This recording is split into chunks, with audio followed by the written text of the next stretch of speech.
Parce que mes convictions sont les mêmes, n'ont pas changé. Avant, les convictions d'avant 70. Mais est-ce que vous ne représentez pas un boulet sérieux pour un parti politique? On a vu Mme McLaughlin du fédéral, évidemment, qui n'a rien à voir ou qui, veut vous bloquer. C'est un boulet, ça c'est certain. Et vous n'avez pas choisi le Parti québécois, qui lui aussi voyait le FFQ parce que le parti, le NPD du Québec, c'est un parti qui est devenu indépendantiste en septembre 91. Ils ont publié un manifeste. Oui. Et ils défendent une position social-démocrate, ce que défend beaucoup moins le PQ de Jacques Parizeau. Et dans ce temps-là, je suis beaucoup plus près du NPD parce qu'il lie la question d'indépendance avec la question d'un projet de société libérateur. Ce que ça ne fait pas, ce bout-là, Jacques Parizeau. Est-ce que la société québécoise, qui est quand même une petite société qui est bien différente d'Israël où des terroristes ont pris le pouvoir par la suite, est-ce qu'une société comme la nôtre peut oublier, pardonner? C'est 20 ans, mais c'est très... Je pense que les gens sont capables de faire la part des choses. Et je prends cette gageure-là, je prends ce pari-là. Je pense que les gens sont capables de faire la part des choses. Les gens savent très bien, en tout cas la majorité des gens qui étaient d'âge adulte aux époques des événements d'octobre, savent très bien dans quelles conditions se sont déroulés nos procès. Dans un poste de police qui a été transformé en caserne militaire, partenait, occupé par l'armée. Les gens, les jurés qu'il y avait là, devaient passer les barrages de l'armée. Ils délibéraient dans la salle de police de Partenay. Bon, toutes ces conditions-là, moi, j'étais absent de mes deux procès. Donc, c'est des éléments, je pense, majeurs pour qu'on... Je ne pense pas que la société a été très, très démocratique au niveau, en tout cas, au niveau de la société judiciaire, dans le processus judiciaire qu'on nous a imposé à l'époque. Oui, mais encore une fois, il y a eu mort d'homme, là. Oui, c'est sûr qu'il y a eu une mort d'homme. Et on a pris nos responsabilités là-dedans. Quand on enlève quelqu'un, il faut prendre la responsabilité si ça finit mal. Et on l'a pris. Des regrets? Oh, pas de regrets. Le seul regret que j'ai, c'est au niveau des absences de démocratie qu'on a eu à l'époque. Paul Rose, merci. Bonjour.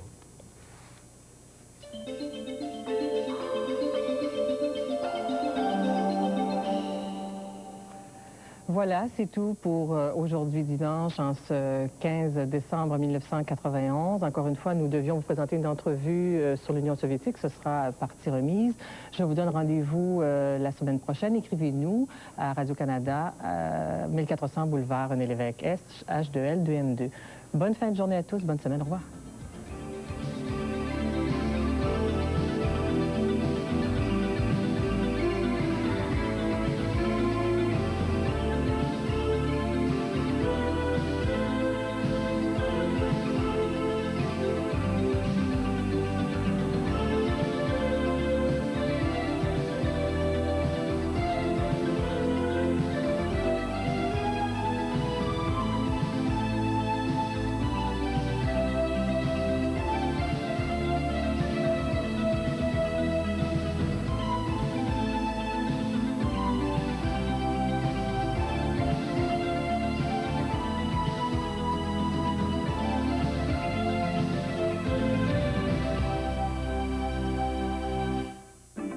Ici Radio-Canada, pour vous, avant...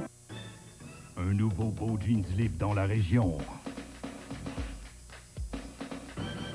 Le 64e beau jeans libre est en fête. Jeans en donne un pour hommes et femmes, 29,99 $. Blouse, 17 $. Chemise, 19,99 $. Coton ouaté, 19,99 $. C'est la fête dans les 10 magasins Beau Jeans libres de la Mauricie. Embarque. Quand on veut faire vraiment plaisir à quelqu'un, il faut offrir un cadeau inoubliable, comme une montre, une bague ou un bracelet. Et à propos de bijoux, j'ai un petit secret pour vous. Imaginez que la bijouterie Luxedor a décidé de vous faire un cadeau en payant pour vous la TPS et la taxe provinciale. C'est tout un cadeau. Et à l'achat d'une montre, on vous offre une garantie à vie sur les piles. Alors faites-vous plaisir, offrez un bijou Luxedor et obtenez du même coup votre cadeau. Luxedor, centre commercial Les Rivières et Plaza de la Mauricie. Hyundai, l'essai gagnant. Oui, à l'essai de la nouvelle Elantra. Recevez un rabais de ski à Bromont et découvrez des enveloppes surprises. Montez dans la fougueuse coupe. Ski à rabais et qui sait ce que vous pourriez trouver en plus. L'économique Excel vous mènera sur les pentes de Bromont. Un autre cadeau s'y cache peut-être. Et la Sonata vous étonnera doublement par tout ce qu'elle renferme. Du ski et des surprises. Les nouvelles 92 de Hyundai. Vous gagnez à les essayer. Hyundai, un achat intelligent. Bonsoir, mesdames et messieurs. C'est avec plaisir que j'anime le gala des prix Gémeaux. Parmi les invités, Marie-Lise Pilote, Richard Séguin et Roch Voisine. Oui, je vais être prêt ce soir, 20h. Si tu veux vraiment voir le Père Noël, faut te concentrer sur ce que tu cherches. Une fillette et un facteur font un merveilleux voyage autour du monde, à la recherche du Père Noël, mercredi 20h. CKTM Télévision vous offre ses meilleurs vœux.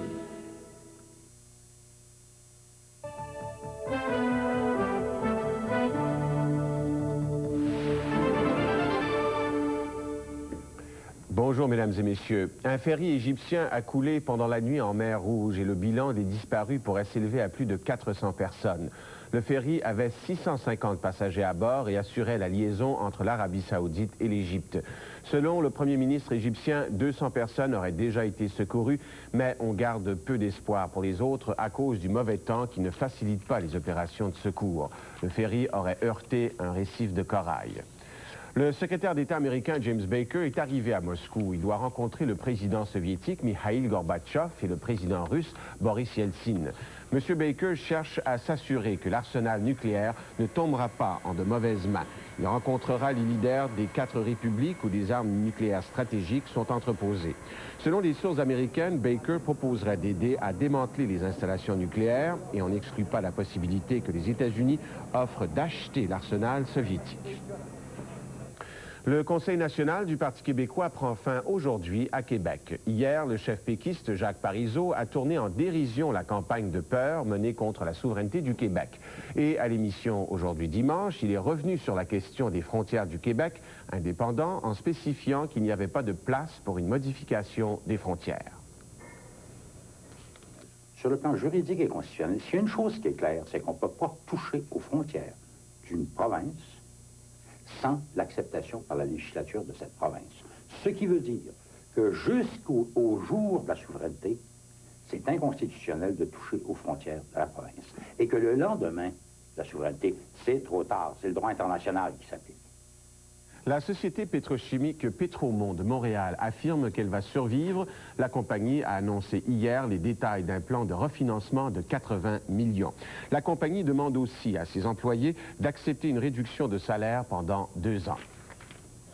Et après des années d'engouement soutenu, les écoles d'immersion dans l'ouest du pays connaissent maintenant un ralentissement de leur nombre d'inscriptions, au point où les écoles doivent se concentrer surtout sur la qualité du français qu'elles enseignent et sur la création de meilleurs liens avec les communautés francophones. Les explications de Marie-Armelle Laforie. Combien d'haricots? 6 haricots. Dans cette école d'immersion de Saint-Boniface, les inscriptions ont atteint un plateau il y a 2 ans. Ce n'est pas un cas isolé. Le phénomène se répète dans toutes les provinces de l'Ouest. Plusieurs disent que si le Québec opte pour la séparation ou le gouvernement fédéral met fin à la politique de bilinguisme officiel, certains parents pourraient se dire que le français n'est plus aussi nécessaire. Le chercheur Raymond Héberge pense que l'immersion est à un stade critique. Le contexte politique change présentement.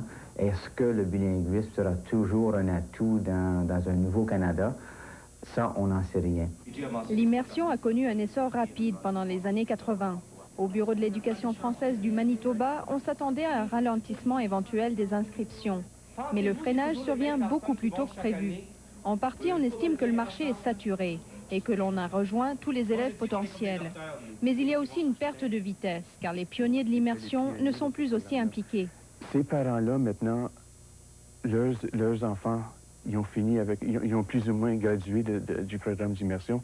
Et par conséquent, on retrouve peut-être pas le même niveau d'enthousiasme. Pour l'instant, les inscriptions augmentent à un rythme beaucoup plus ralenti. Mais en Alberta, on remarque pour la première fois une baisse des inscriptions au niveau de la maternelle. On est loin de prédire le déclin de l'immersion. Mais ce changement de cap est une occasion d'évaluer le programme. Raymond Héberge reproche surtout à l'immersion d'avoir échoué au niveau des échanges avec les communautés francophones. On voulait que l'immersion crée un pont entre les deux solitudes, pour ainsi dire, entre les anglophones et les francophones. Et pour ainsi dire, ceci ne s'est pas produit. Pour l'instant, il est encore trop tôt pour prédire si les parents continueront à inscrire leurs enfants en immersion. Marie-Armelle Laforie, à Winnipeg.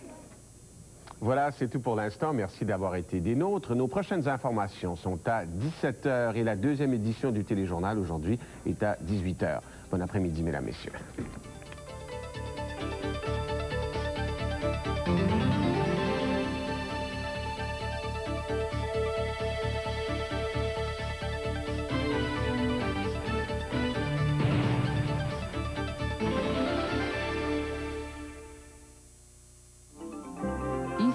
Radio-Canada. À l'occasion des fêtes, CKTM Télévision vous offre ses meilleurs vœux.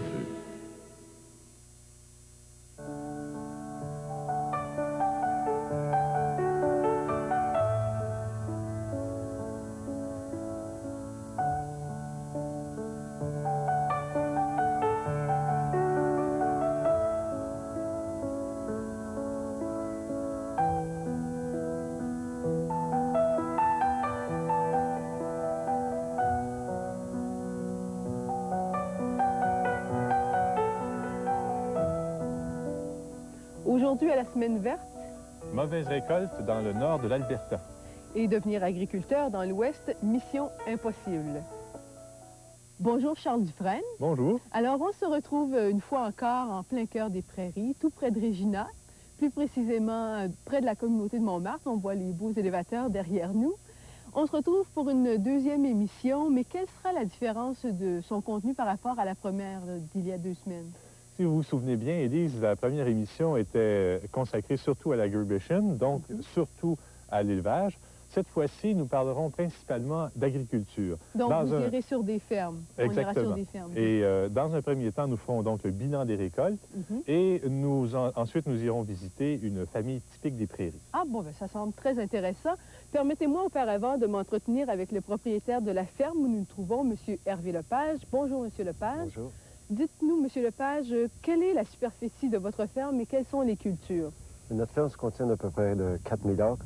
Et nos cultures, c'est des cultures de blé, de lentilles, des pois, de moutarde, de récoltes de différentes variétés. Mais surtout le blé, par contre. Oui, le blé a toujours été le plus grand nombre d'acres qu'on a toujours ensemencé. Vous pratiquez la technique du semi-direct. Qu'est-ce qui vous a amené à cette technique?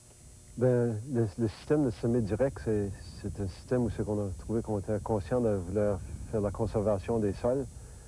Et puis, quand nous voyons les grands vents que nous avons ici en Saskatchewan, il faut faire beaucoup d'attention à nos sols pour essayer de conserver les sols chez nous.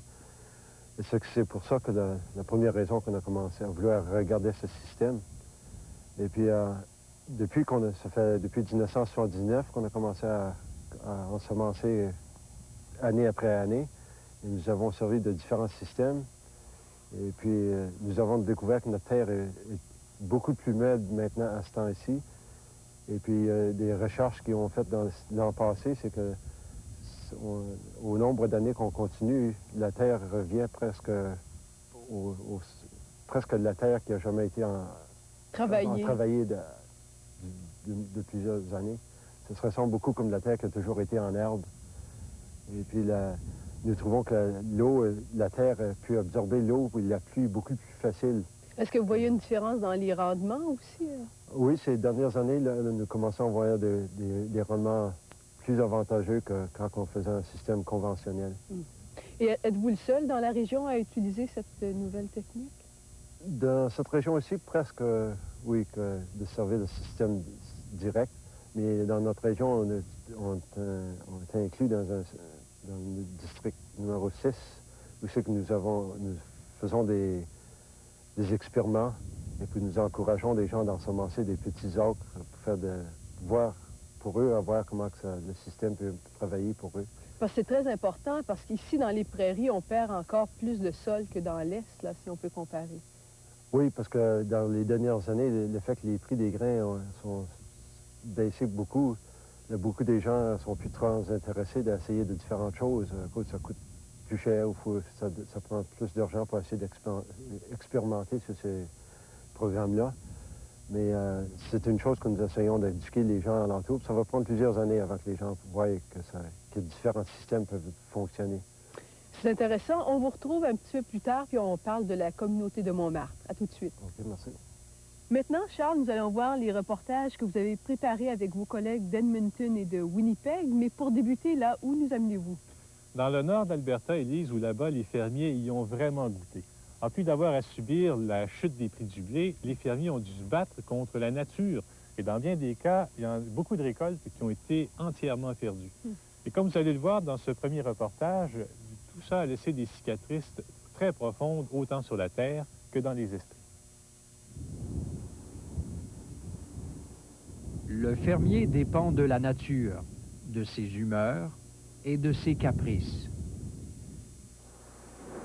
Le fermier dépend aussi du caprice des marchés et de l'humeur des gouvernements. En Alberta, l'automne a été mauvais.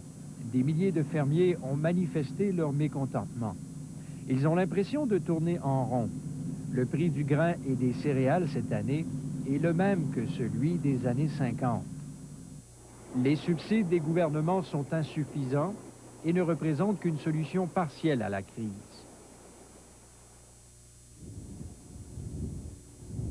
Dans le nord-est de la province, la crise est double et dans leur frustration, les fermiers se sentent loin des corridors du Parlement d'Ottawa.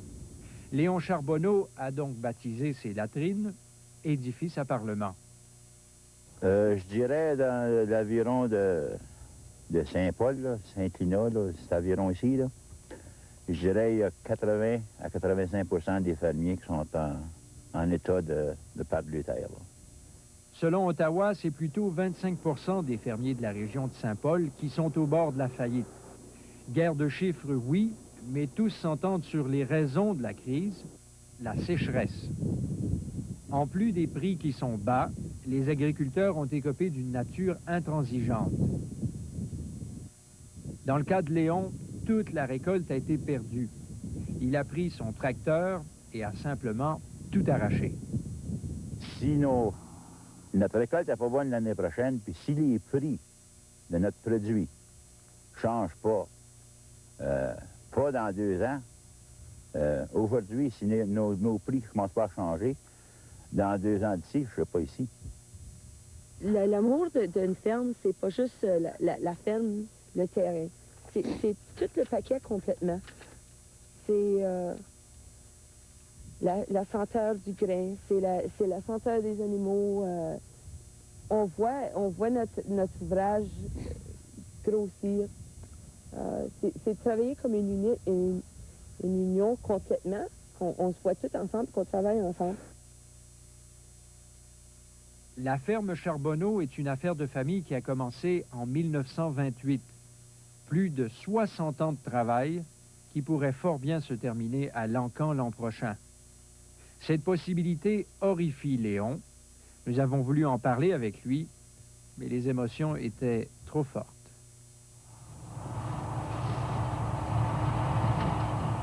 Chez les Leroux, fermiers d'un village avoisinant, la situation est similaire, sauf que Georges, lui, a décidé de récolter son orge. Oui, il y en a plusieurs qui ne sont pas donné la peine. Il y en a déjà qui ont pris la décision, ils ont déjà vendu leurs équipements.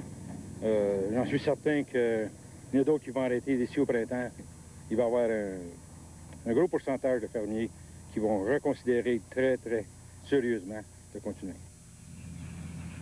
En apparence, la récolte de Georges semble plutôt bonne. L'orge fait une dizaine de pouces. Mais à y regarder de plus près, les têtes sont vides. Il n'y a que quelques grains de qualité médiocre. Tout autour de Goodridge, c'est rendu éclairci qu'ils ferment les églises. Ça fait des années qu'ils n'ont plus d'école. Puis là, maintenant, ils ferment l'église. Et puis les gens qui demeurent ici, ils sont déménagés. Les bâtiments sont vides. Ça dit quelque chose, ça.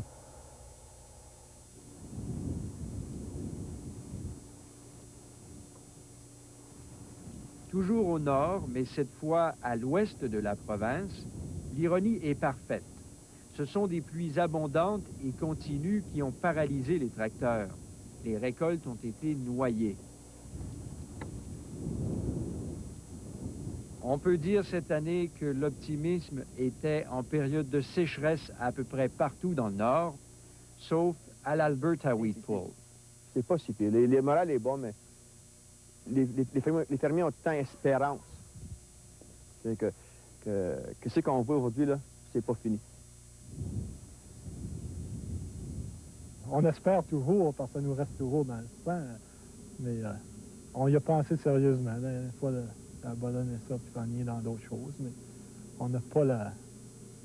Comment on dirait ça? On n'a pas vraiment la nature de lâcher les agriculteurs.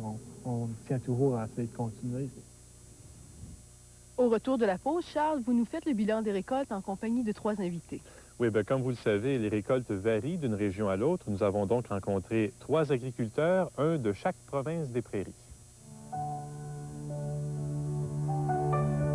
Bloc-notes, une présentation de CKTM Télévision. La Corporation de l'île Saint-Quentin vous invite à découvrir la Grande Hermine, une toute nouvelle salle de réception pouvant accueillir près de 300 personnes. La Grande Hermine à l'île Saint-Quentin, idéale pour les mariages et les réunions d'affaires. 373-8151.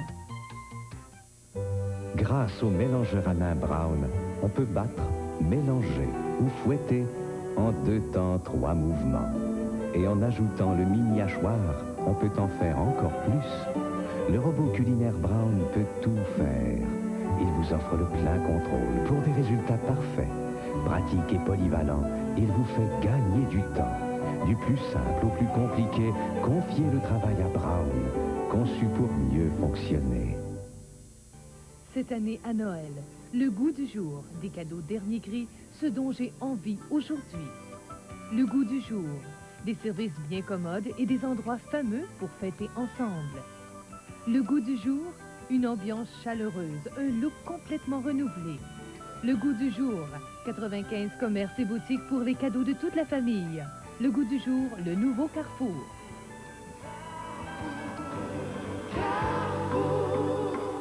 Si tu veux vraiment voir le Père Noël, faut te concentrer sur ce que tu cherches.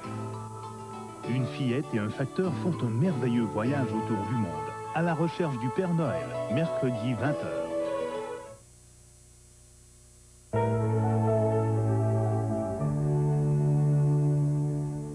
La dernière récolte de blé dans les prairies a été tout simplement remarquable. 33 millions de tonnes de blé. C'est 10 millions de tonnes de plus que la moyenne des 8 dernières années. Rien que des bonnes nouvelles, donc, en apparence, c'est en tout cas ce que nous allons discuter avec 3 agriculteurs des prairies. Tout d'abord, en Alberta, Léo Forcade de Le Gall.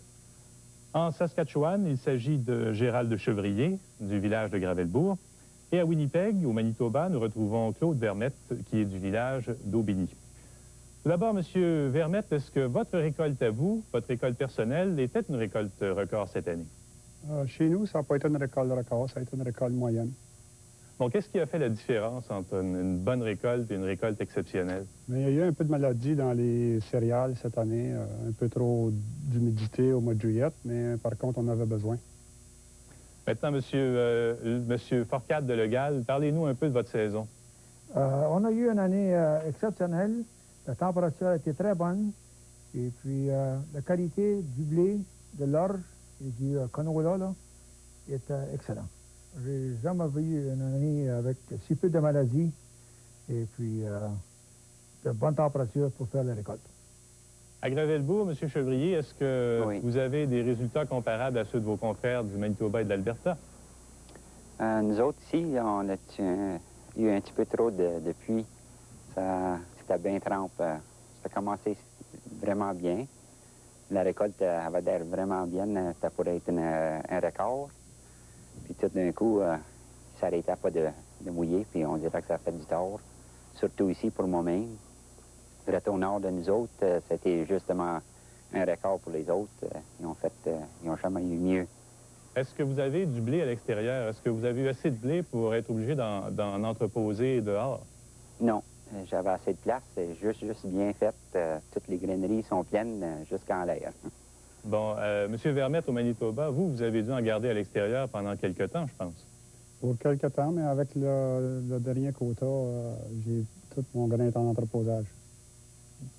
Bon, maintenant, M. Forcade, en Alberta, quand les prix du blé ont été annoncés avec la nouvelle année récolte au 1er août dernier, vous savez que ça a été une baisse assez importante. Qu'est-ce que ça vous a fait? Bien, ça nous a découragés beaucoup parce que surtout avec la bonne qualité de blé qu'on savait qu'on était pour avoir. Mais ça fait rien comment bon que la qualité était. Le prix n'était pas là. Ça fait que ça se trouve avoir fait un ombrage à notre économie qui nous fait beaucoup mal. Est-ce que vous avez pu en expédier un peu, à tout le moins? Oui. Le quota a rouvert un peu au moment. Et puis, je dirais, comme tu es là, il y a à peu près 4 à 4,5 de minots à l'acre ouverts sur le board. Monsieur Vermette, au Manitoba, est-ce que les prix du blé vont être un facteur pour vous quand vous allez faire les semences l'année prochaine? Ah oui, ça va certainement être un facteur si je vais ensemencer plus de blé que l'année passée ou moins. Ça va dépendre des prix mondiaux de blé. Mm-hmm. Cette année, entre les anciens prix et les nouveaux prix, est-ce que vous avez pu figurer vos pertes? L'année n'est pas finie. Avec le programme GRIP, peut-être qu'on va venir près de fermer les livres sans perte d'argent. Mais il y a aussi le programme d'aide du gouvernement qui est annoncé. Ça va nous aider, mais à 2 piastres du minot dans le blé, il n'y a certainement pas d'argent à faire. M. Chevrier, à Gravelbourg, 2 $ du minot, est-ce que c'est suffisant pour vivre? C'est impossible. C'est impossible à vivre à ce prix-là. Il faut qu'on trouve de l'ouvrage en ville. Les deux, moi et ma femme, on travaille en ville, puis on ne peut pas lâcher, même si on veut. Il faut continuer. Alors, est-ce que vous avez déjà décidé de ce que vous allez planter l'an prochain? Je pense qu'on va rester pas mal comme c'était avant. Beaucoup de blé et le durum, mais aux prix qui sont là, si ça ne change pas, il va falloir qu'on regarde à d'autres manières de faire une vie que ça. M. Forcade, en Alberta, est-ce qu'avec le programme de stabilisation du revenu, là, le programme GRIP, est-ce que ça vous incite à semer sur de plus grandes surfaces l'année prochaine pour augmenter votre moyenne? Non, du tout. D'ailleurs, je pense pas, mais avant que ce programme-là, de GRIP-là, soit en place, puis que je pense pas que mes compatriotes ici, que j'entends parler, là, je ne pense pas qu'il n'y en a aucun des autres qui savent comme moi, plus que moi, qu'on ne sait pas juste vraiment à quoi s'en tenir tant que l'année de 90-91 va être finie. Oh, non, excusez, 91 à 92 va être finie, là. Là, on verra plus ou moins ce que ça nous a donné. Puis, j'ai toute raison de croire qu'avec le GRIP, même si le prix du blé était à 2 piastres, qu'est-ce qu'on se fait dire avec le GRIP, là, est vrai, on va s'en sortir pas trop pire. À vous trois, messieurs, je voudrais vous demander, en terminant, qu'est-ce qui serait la meilleure façon de vous aider au cours de la prochaine année récolte? En commençant par M. Vermette, peut-être?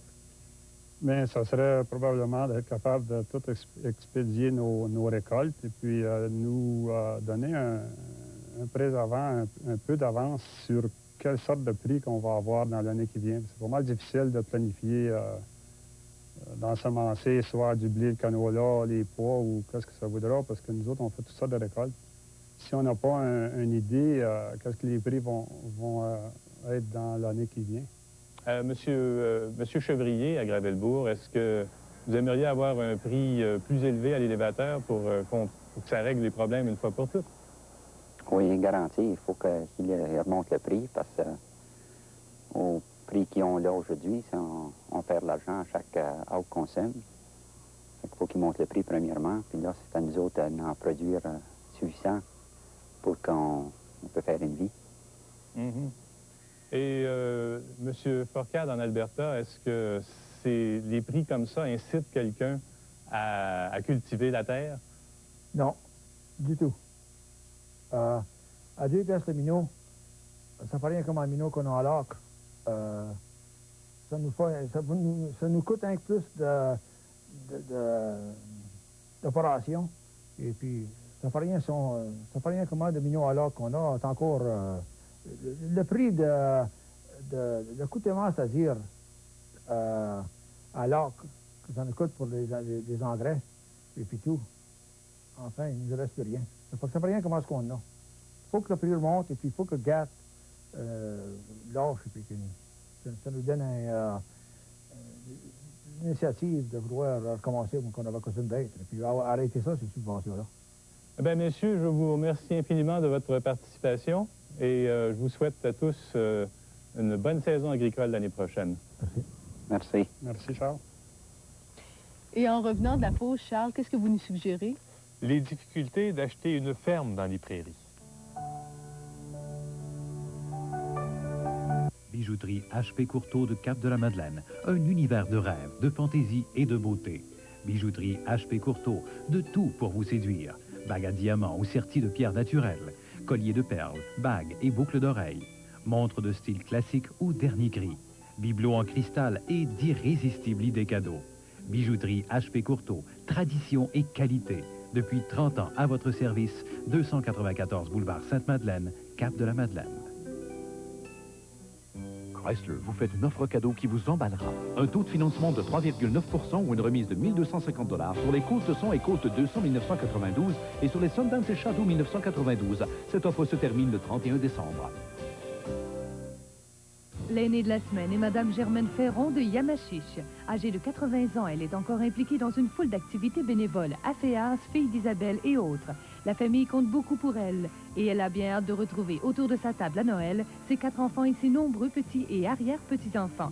C'est avec plaisir que CKTM Télévision et Jean Coutu, en collaboration avec les produits naturistes Adrien Gagnon, lui décernent le titre d'aînée de la semaine et lui donnent rendez-vous au Gala des aînés le 16 février à la salle J. Antonio Thompson.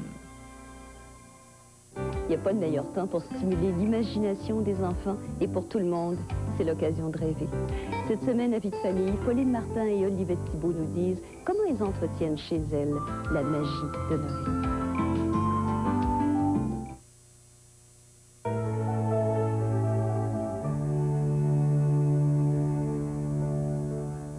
Chaque année, on estime qu'environ 1000 agriculteurs dans les prairies sont forcés d'abandonner leurs activités.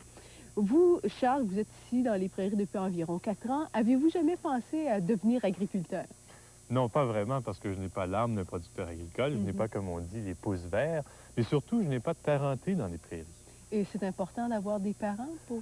Bien, c'est que sans parenté ou sans aide de l'extérieur, comme nous allons le voir dans le prochain reportage, c'est très difficile de partir à zéro.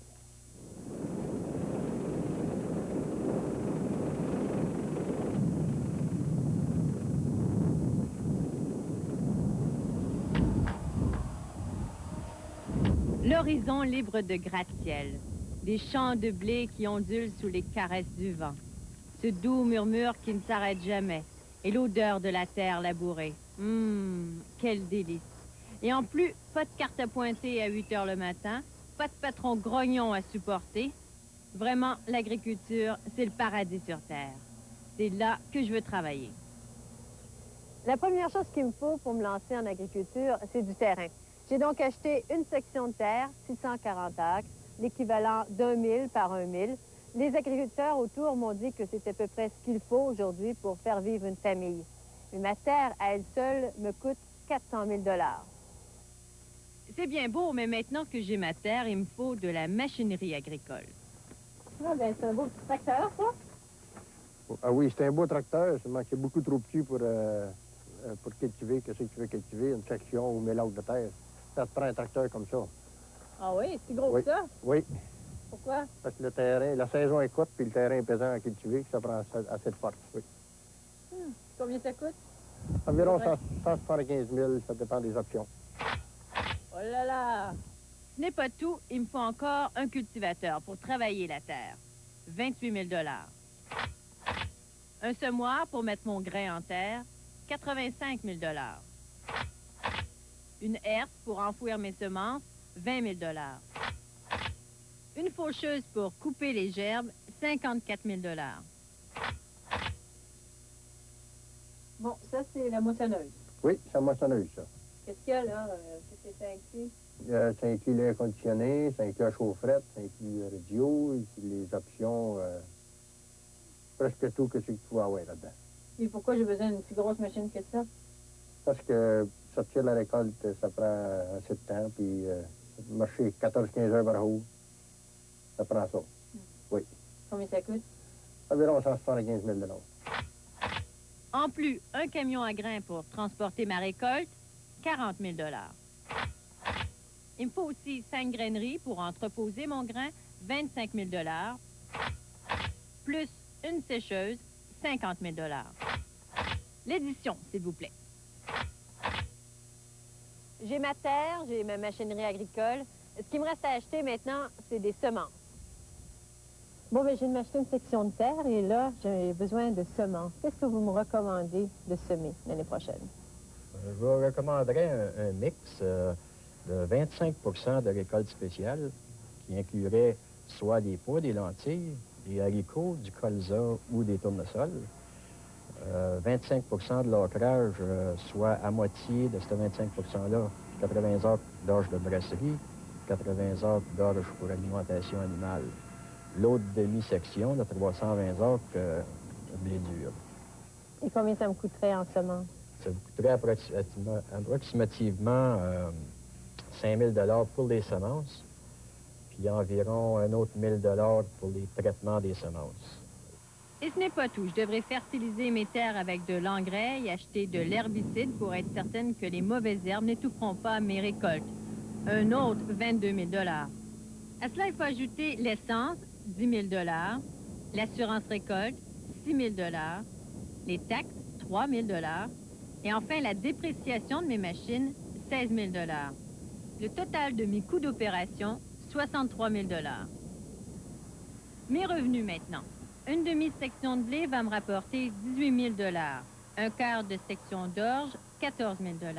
Un quart de section de lentilles, 15 000 $. Un grand total de 47 000 $. Donc, si j'ai une bonne récolte et si je réussis à la vendre, j'aurai un déficit de 16 000 $. Et ça, c'est sans compter mon investissement d'1 million de $. Ce que je viens de faire, me lancer en agriculture en partant de zéro, eh bien, c'est devenu impossible. Aucune banque ne m'aurait prêté l'argent. On ne peut plus penser vivre aujourd'hui de l'agriculture si on n'a pas déjà soit l'équipement, soit la terre paternelle. Et encore, ce n'est pas facile, les dépenses sont 2 fois plus élevées que les recettes. Mais les agriculteurs à qui nous avons parlé pour préparer ce reportage nous ont dit qu'ils s'accrochent à leur moissonneuse parce qu'ils sont nés sur la terre, parce que la terre, c'est leur vie, et parce qu'ils gardent l'espoir que l'an prochain, les récoltes seront meilleures et que les prix auront remonté. Eh bien, je suis étonnée de voir à quel point c'est difficile de se lancer en agriculture dans l'Ouest. Oui, et pour ceux qui ont réussi à le faire, Élise, c'est tout un défi de survivre, comme nous allons le voir tout de suite après la pause.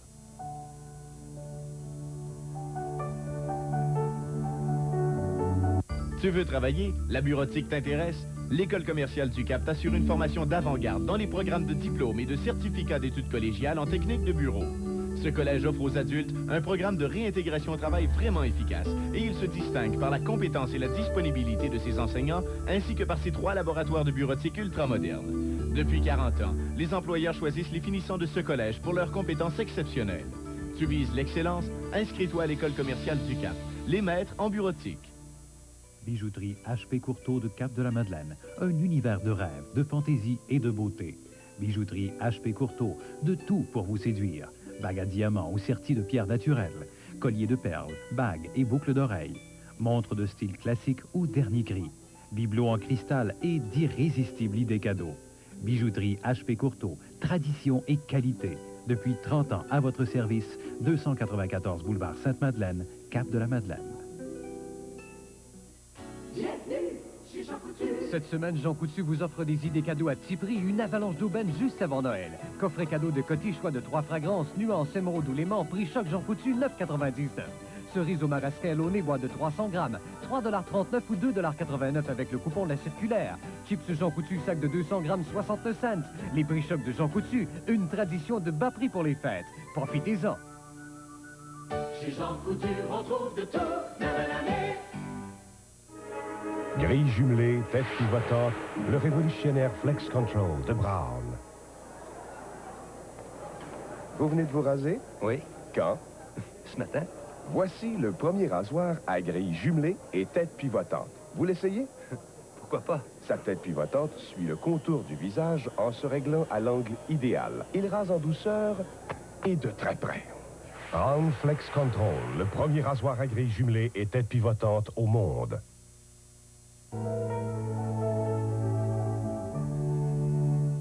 Ici, dans les prairies, La guerre des prix du blé a vraiment un impact très direct sur la vie des agriculteurs. Et c'est un petit peu ce que vous ont expliqué là, les Girardins de Kincaid, qui est situé dans le sud-ouest de la Saskatchewan. Oui, c'est une famille qui vit de l'agriculture depuis une dizaine d'années et qui cultive environ 2000 acres de terre. Avec la crise qui secoue le monde agricole, leur avenir est loin d'être assuré, vous le comprendrez. En fait, tout ce qui les motive à continuer pour le moment, c'est l'amour de la terre. L'été déborde souvent sur l'automne dans les prairies. Lorsque cela se produit et qu'en plus la récolte est bonne, il y a de quoi réjouir les fermiers. Des pluies exceptionnelles ont favorisé la croissance végétale et ça se voit aujourd'hui dans les rendements. Quand le blé est bien sec, c'est le début de la saison la plus exigeante, celle des moissons.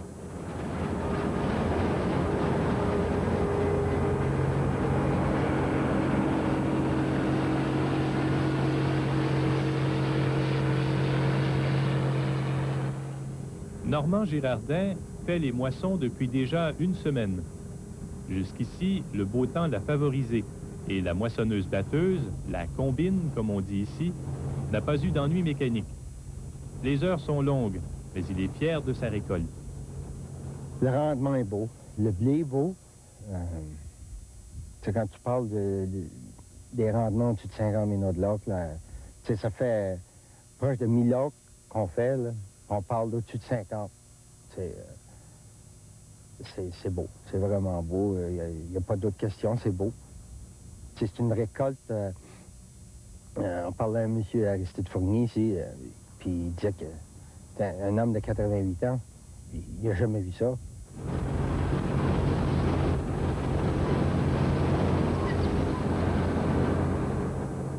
Quand tu travailles et tu fait des petits extras sur un morceau de terrain, tu vois que ça réagit, le terrain réagit, mais encore faut que le temps favorable pour. Mais cette année, on a eu l'humidité. C'est encourageant parce que tu dis, j'ai essayé quelque chose, ça a bien marché.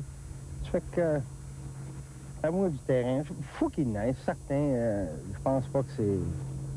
Il faut qu'il neige. Oui, parce que faut que tu aimes ça comme c'est là pour rester, parce que je t'assure que par bout, ça peut être dur.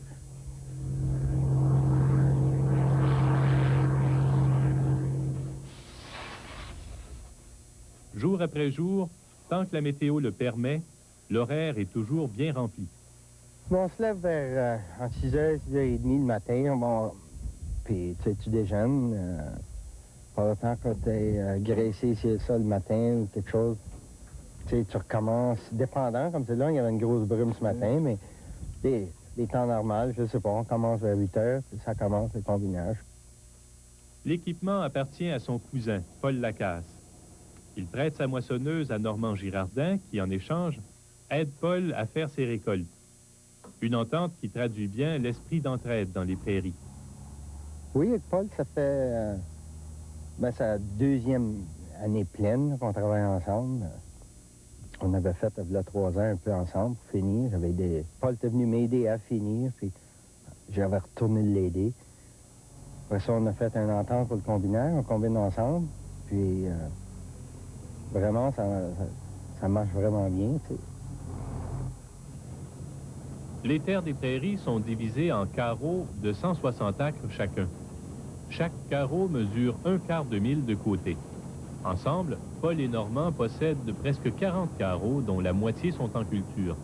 Et certains carreaux de terre sont à 35 km de distance. Mais ils n'avaient certainement pas prévu ralentir la cadence à cause des rendements exceptionnels. On pensait peut-être faire plus d'or que ça, mais le rendement est là pour cette modèle. C'est correct. Ça fait qu'on va être dans le champ plus longtemps qu'on pensait. Ce sont des journées où il faut être au champ pendant 15 heures d'affilée.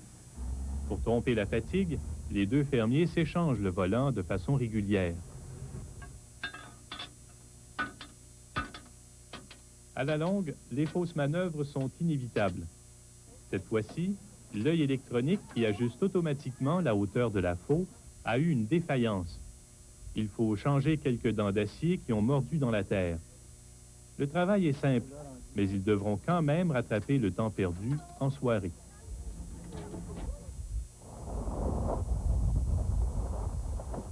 La saison des moissons est aussi celle du retour en classe. Les Girardins ont 4 enfants. La plus âgée est au collège et les 3 autres, 2 filles et un garçon, parcourent 80 km par jour pour se rendre à l'école française privée de Gravelbourg. Lorsqu'ils reviennent à la maison, ils n'ont pas beaucoup de temps pour s'amuser. Leur mère prépare un pique-nique pour permettre à son mari Normand et à Paul de continuer la récolte jusqu'à tard en soirée. Quand ils sont loin, tu ne peux pas arrêter la combine. Je ne veux pas que ça arrête. Même 2 heures par jour, ça fait une grosse différence. Parce que le lendemain, quand ils mouillent, il y en a du vide gaspillé, puis tu dis, ah, j'aurais pas dû arrêter pour dîner, j'aurais ça de fini, puis j'aurais ce coin-là de fini. Fait que c'est assez de temps que tu peux. Aujourd'hui, les hommes font la moisson à une demi-heure de route de la maison. Le repas du soir se prendra en famille, en plein champ. Pendant que la moissonneuse continue de faucher le blé, le pique-nique devient vite une petite fête. Des amis se joignent à la famille pour ce souper improvisé. C'est dans des moments comme ceux-là que Joanne Girardin aime voir ses enfants grandir à la campagne. Je connais pas trop la ville peut-être, mais j'aime mieux ça en campagne. Tu es avec toi, tu sais exactement où ils sont. Puis ils ont toujours quelque chose à faire. Et ils nous aident autant que des adultes. Ils sont sur les camions, sont sur les machines autant que nous. Ce qui nous aide beaucoup, beaucoup. Ça lui donne quelque chose à faire. Ils ne se trouvent pas à rien faire comme dans les villes, je pense. Là, il faut qu'ils se trouvent quelque chose. S'ils s'embarquent dans d'autres affaires qui ne sont pas supposées des fois. Puis... Normand a dû rater le premier appel du souper pour prendre un chargement de blé.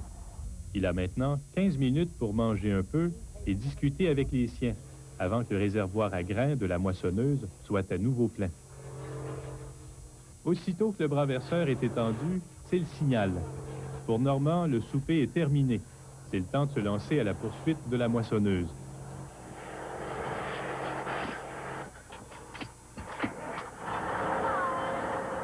Avec la chute catastrophique des prix du blé, il est difficile de comprendre ce qui peut encore motiver Normand Girardin à vivre à la ferme. Quand le prix du blé faisait du bon sens, il n'y avait pas de problème. C'était. Il y en a toujours eu des problèmes. Il y a toujours du monde qui est en trouble pour une raison ou pour une autre. Il y en a toujours eu. Mais la plupart, ça marchait leur affaire. Mais là, tout le monde chiale un peu que ça ne marche pas leur affaire. Puis, à cause que quoi, il n'y a pas de prix du blé. Ouais. Vraiment, le vendre ou le vendre pas, qu'est-ce que c'est que ça dit? Qu'est-ce que c'est que ça te donne? Quand tu as 50 000 minutes à grainer, ça vaut pas même 100 000 $. C'est une vraie risette. C'est vrai, mais tu rêves d'avoir une production comme ça, comme l'année passée, c'était un petit peu mieux que cette année, mais encore cette année, c'était très beau. Tu rêves d'avoir ça. Là, on l'a, puis les battages finis, puis ouais, pas de party, même... je sais pas, il n'y avait pas de fête, ou... parce que tu dis tout le temps, ça vaut rien. On pourrait en avoir 2 fois que ça vaut pas plus. Une de leurs connaissances a d'ailleurs eu une réponse surprenante de Normand et Joanne en voulant les aider par la prière. Elle disait qu'elle priait pour nous autres pour une belle récolte puis de la pluie en masse. Puis j'ai reviré de bord, j'ai dit, vous êtes tous de travers, j'ai dit, priez pour la grêle.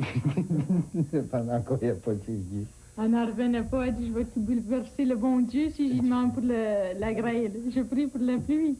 Mais est-ce que c'est pas un peu fou quand un fermier est obligé de rêver à la grêle? C'est qu'il y en avait beaucoup qui rêvaient cette année. Il y en a beaucoup qui disaient, on va étirer les battages, parce que s'il y a de la grêle qui passe, on va être chanceux, on veut l'attraper, ce grêle-là. On ne veut pas tout combiner en même temps, parce qu'on va peut-être manquer la grêle. C'est fou, hein?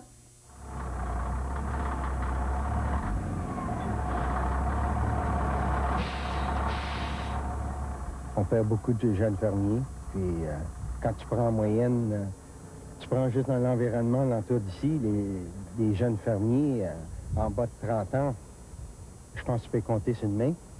Tu sais, quand je parle d'un environnement de 80 000 à ronde, il y en a 4-5 jeunes fermiers en bas de 30 ans, là. Ça commence à être sérieux, ça.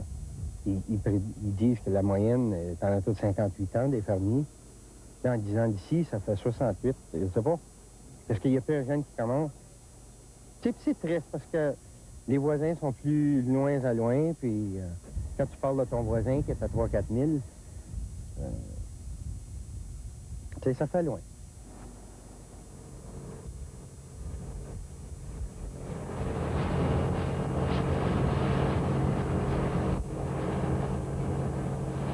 Le fermier paraît encore plus solitaire lorsqu'il patrouille son champ en pleine nuit pour battre de vitesse les pluies de l'automne ou les rosées matinales.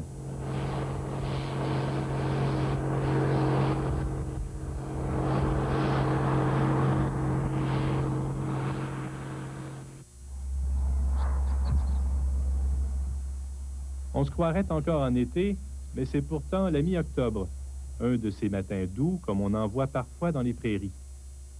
Même si la récolte est rentrée, le travail ne s'arrête pas là pour Normand Girardin. Il y a toujours quelque chose à faire, tu sais. 365 jours par année. Il y a toujours quelque chose à faire si tu veux faire quelque chose. Fait que, vraiment, ça passe, puis c'est parti du métier de fermier. Ça passe, puis tu continues. Aujourd'hui, Normand a rendez-vous avec un ami de qui il loue un champ. Il faut y faire quelques travaux d'entretien et il sera absent toute la journée. OK, bye-bye. Les enfants sont en congé, mais ils s'occupent. Gaëtan fait une expérience de compostage. Il utilise les restes de table et de l'herbe humide et il espère que le produit final ira fertiliser le jardin familial au printemps. Quant à Suzanne et Lynn, elles font ce que n'importe quel enfant fait en présence d'une chambre à air. Madame Girardin, elle, profite du fait que la maison est vide pour s'avancer dans son travail. Et c'est l'heure du pain. Elle cuit une douzaine de miches par semaine, en plus d'une fournée de petits pains le samedi. Ma famille aime beaucoup le pain, surtout Normand. S'il n'y a pas son pain, là, c'est pas un repas. Alors, puis les enfants sont élevés pareil. Qu'on passe à travailler du pain. Beaucoup de pain. Mais c'est moins cher que l'acheter, c'est que, franchement, ça... C'est vite fait, si tu viens habitué. Il faut entretenir la terre pour qu'elle continue d'être généreuse. Dans ce champ loué d'un ami, Normand Girardin se retrouve dans une posture familière, au volant d'un véhicule de ferme. Cette année, à cause de la pluie abondante, il a découvert que l'eau ne s'écoulait pas d'un petit vallon, et cela affecte le rendement des récoltes. La solution, c'est un meilleur drainage.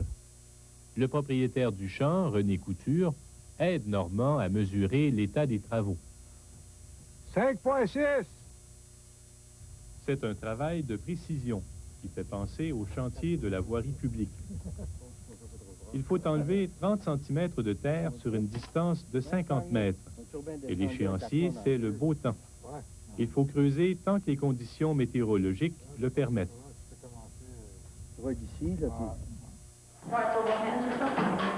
Car lorsque l'hiver arrive, Normand et Joanne ont d'autres occupations. L'année dernière, c'était l'entretien de la patinoire municipale. On a pris l'emploi à la patinoire cet hiver, l'hiver passé. Ça, c'était du mois de novembre jusqu'au mois de mars. C'est un petit peu quelque chose, il y a un petit revenu qui vient. Moi, je fais de la couture pour tout le monde, du raccommodage, n'importe quoi que je peux prendre. Je fais des robes de mariage, là, de filles d'honneur, des petites bouquetières, de graduation, n'importe quoi, du raccommodage, toutes sortes d'affaires. Ce métier de fermier qui oblige parfois à prendre un second emploi, leur fils aîné le convoite déjà, à 12 ans. Il dit pas quand, si je vais être fermier, il dit quand je vais être fermier. C'est quand je vais faire. C'est quand je vais être fermier, est-ce que je vais vivre certains carreaux, est-ce que je vais vivre là. J'espère qu'il fera autre chose. Mais il sait déjà qu'il faut qu'il aille prendre des cours d'université, quelque chose. Puis, il a déjà averti qu'il faut qu'il y ait quelque chose d'autre sur le terre. Si tu es déterminé de rester, tu es mieux de penser que ça va virer le bord, il faut que tu fasses attention à ce que tu fais. La seule manière de rester, c'est à terre comme c'est là.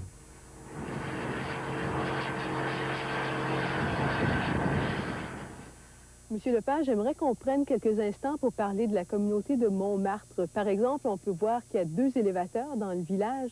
Est-ce que ça veut dire que le village est surtout orienté vers l'agriculture? La communauté, la plus grande part, c'est d'agriculture. Il y a beaucoup d'animaux. Au village, il y a un commerçant agriculteur qui est le plus gros employeur pour les jeunes ou les gens au village. Et puis, pour la région communautaire, l'agriculture, c'est le plus important. Et comment ça se développe d'année en année? Est-ce que vous voyez de plus en plus des agriculteurs partir? Est-ce que vos voisins sont de plus en plus loin ou est-ce que ça reste assez stable ici? Depuis les derniers 5-6 ans, il faudrait dire qu'il y en a plusieurs qui ont lâché l'agriculture puis qui ont parti.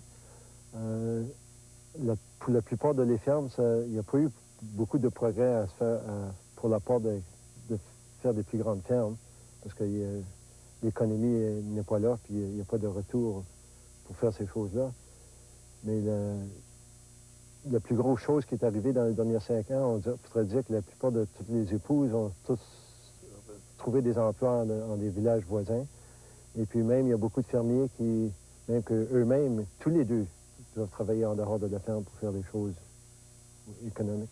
Sinon, ils n'arriveront pas là.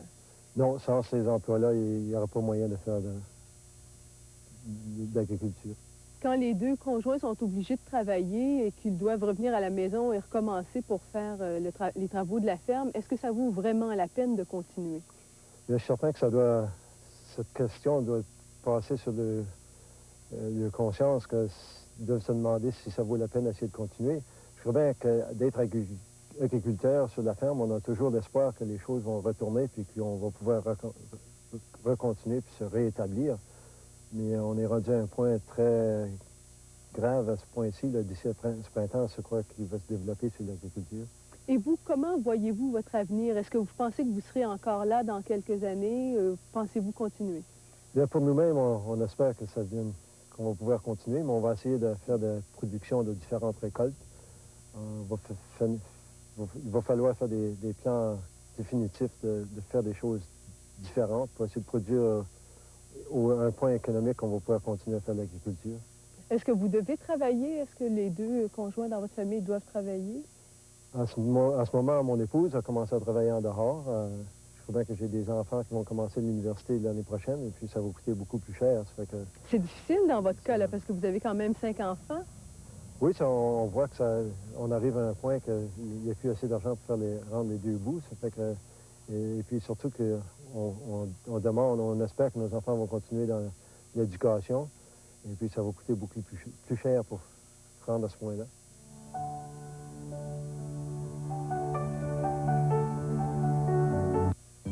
Jean Coutu vous invite à regarder Le Temps de vivre pour un rendez-vous chaleureux avec des gens sympathiques, des chroniques intéressantes et des chansons.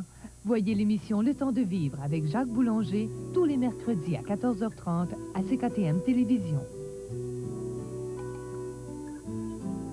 Jean Coutu, des gens qui prennent bien soin de votre santé.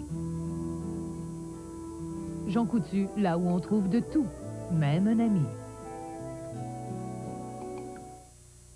Archambault, la plus grande maison de livres, musique et magazines de la région. Archambault. Ouvert 7 jours, 7 soirs, même le dimanche. Archambault Musique. Un choix sans pareil de cassettes et de disques compacts pour combler tous les goûts. Archambault, la meilleure sélection de partitions musicales populaires. Archambault, la plus grande maison de livres et magazines de la région. Archambault, ouvert 7 jours, 7 soirs, 3760 Boulevard des Forges, Trois-Rivières. Curl & Go de Brown. Qu'en pensez-vous? Je le mets dans mon sac, n'importe quand, n'importe où. Je suis toujours prête. D'entendre le dire, je change de tête. Moi, j'ai les cheveux très fins.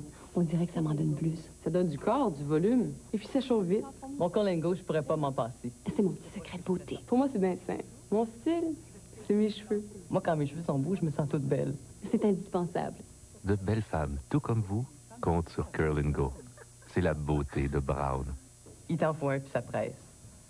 Tu veux travailler? La bureautique t'intéresse? L'École commerciale du Cap t'assure une formation d'avant-garde dans les programmes de diplôme et de certificat d'études collégiales en technique de bureau. Ce collège offre aux adultes un programme de réintégration au travail vraiment efficace et il se distingue par la compétence et la disponibilité de ses enseignants ainsi que par ses 3 laboratoires de bureautique ultramodernes. Depuis 40 ans, les employeurs choisissent les finissants de ce collège pour leurs compétences exceptionnelles. Tu vises l'excellence? Inscris-toi à l'École commerciale du Cap. Les maîtres en bureautique. Alors, c'est maintenant le temps de passer à la chronique des livres, Charles. Et pour ça, j'aimerais qu'on parle de choses qui sont faites ici, dans les prairies. Tout d'abord, l'histoire des Franco-Canadiens de la Saskatchewan. Qu'est-ce qu'il y a au juste là-dedans? C'est un recueil historique, il faut bien le dire, Élise, écrit par Richard Lapointe et Lucille Tessier et édité par la Société historique de la Saskatchewan, publié par les éditions Luriel, distribué, devrais-je dire, par les éditions Luriel. L'histoire des Canadiens français de la Saskatchewan, c'est donc une page importante de l'histoire de la province, puisque les francophones ont eu beaucoup à voir dans la colonisation. Et c'est aussi l'histoire de ceux qui sont venus ici, pas seulement les Québécois, mais les Franco-Américains, les Français et les Belges. C'est donc une part importante de la culture de la province. Et ces gens-là étaient tous attirés par des terres, il faut bien le dire, presque données, et qui n'avaient pas besoin d'être défrichées. Mais c'était quand même une vie difficile à ce moment-là. Très difficile, et on va le sentir dans ce volume qui est quand même imposant à lire, il faut bien le dire. Mon Homestead, mes amours, ça c'est un roman. Hein? Bien, pour ceux que la lecture de cet imposant volume pourrait effrayer, bien, cette plaquette d'Odette Carignan, éditée aux éditions Luriel, c'est un peu l'histoire romancée d'un de ces premiers colons venus du Québec trouver un avenir meilleur et aussi l'amour, qui repart de la province un peu déçu et qui revient ici avec une épouse venue du Québec et qui s'établit ici pour de bon. C'est donc une histoire un peu en capsule de cette colonisation au début du siècle en Saskatchewan. Une façon plus facile d'apprendre comment ça s'est passé au début du siècle. Exactement, et qui respecte les faits historiques. Maintenant, même si ce n'est pas en français, j'aimerais qu'on parle de ce journal, le Western Producer, parce que c'est quand même une source importante d'informations sur ce qui se passe ici en agriculture dans les prairies. C'est le principal journal agricole, il faut bien le dire, Élise, et pour les gens du Québec, le trait le plus commun, c'est un peu l'équivalent de la terre de chez nous. On y retrouve toutes sortes d'informations agricoles, météo, les cours du marché, et dans l'édition de cette semaine, par exemple, on y parle du mouvement des grains dans le système de transport de l'Ouest et aussi des négociations du GATT. Alors, pour tous les agriculteurs et les éleveurs, c'est un outil d'information de base. Merci beaucoup, Charles. Maintenant, il est temps de se dire au revoir. J'aimerais pour cela dire merci à M. Lepage d'avoir participé à notre 1000e émission à la Semaine verte. Merci beaucoup, M. Lepage, de nous avoir reçus sur votre ferme. Merci beaucoup, vous êtes bienvenue. C'était un plaisir. Merci aussi, évidemment, aux équipes de Regina, d'Edmonton et de Winnipeg de nous avoir préparé cette intéressante émission. Il nous faut souligner aussi que la Semaine verte fêtera ses 20 ans, les 2 prochaines semaines, le 22 et le 29 décembre. Alors, je vous invite à être des nôtres. Merci beaucoup. À la prochaine.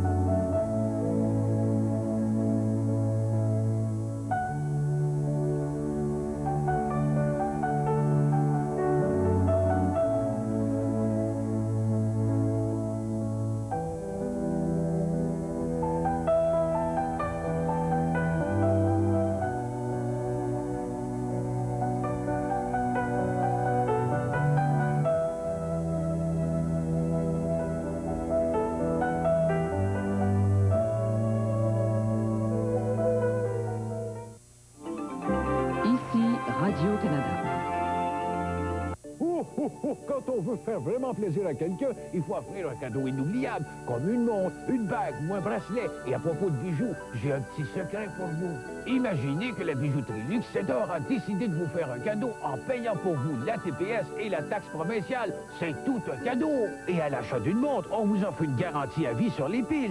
Alors faites-vous plaisir, offrez un bijou Luxedor et obtenez du même coup votre cadeau. Luxedor, centre commercial Les Rivières et Plaza de la Mauricie.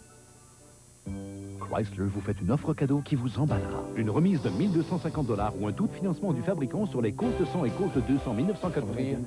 Qui est Dieu? Qui est l'amour? Qui est ce Dieu qui vient au travers de nos souffrances? Manque pas ça. JR Électronique, dépositaire Technics présente sa grande promotion Achetez maintenant et ne commencez à payer qu'en 92.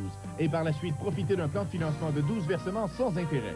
JR Électronique, le plus grand centre en électronique au cœur du Québec, vous offre à longueur d'année les prix les plus bas qui soient sur tous les appareils Technics. Et en plus, les techniciens de JR Électronique effectuent sur place toutes vos réparations. Venez voir les appareils Technics chez JR Électronique, 5115 boulevard Jean 23 à Trois-Rivières-Ouest.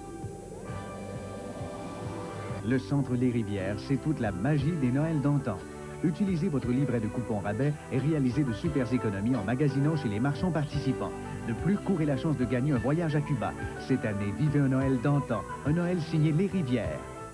Archambault, la plus grande maison de livres, musique et magazines de la région. Archambault, ouvert 7 jours, 7 soirs, même le dimanche. Archambault, des livres pour nourrir vos loisirs, pour combler vos attentes. Archambault, la maison de presse, des journaux et des magazines de partout. Archambault, la plus grande maison de livres, musique et magazines de la région. Archambault, ouvert 7 jours, 7 soirs, 3760 boulevard des Forges, Trois-Rivières.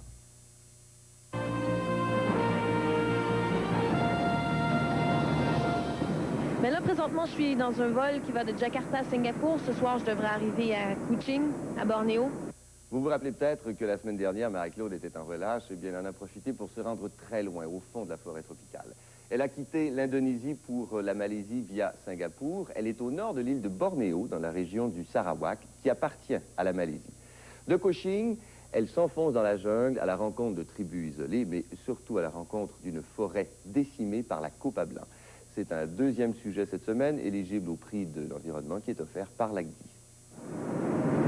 J'ai décidé d'aller à Bornéo parce que juste avant de partir, j'ai lu un article exotique qui parlait de Bornéo avec les chasseurs de têtes, avec des sarbacanes, avec des tatous partout sur le corps. Puis après ça, à New York, j'ai lu un autre article qui parlait de malaria, qui parlait de serpents venimeux, qui parlait de sangsues.